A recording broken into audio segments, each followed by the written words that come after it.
Welcome back to another technical deep dive here in the debug zone.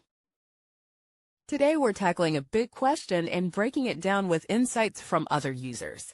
Hopefully this clears up some misconceptions and helps you get the answer you need.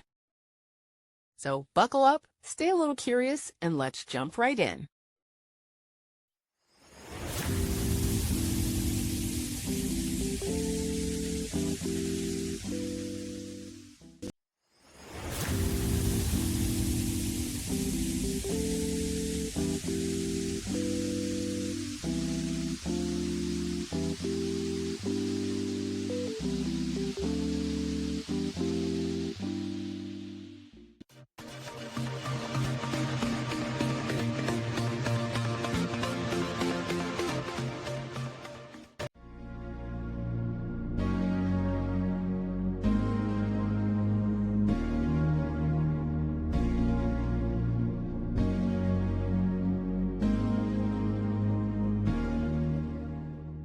And that's a wrap.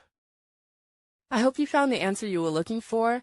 If you did, take a second to hit that subscribe button. It really helps out. And let me know in the comments which solution worked best for you. See you next time in the debug zone.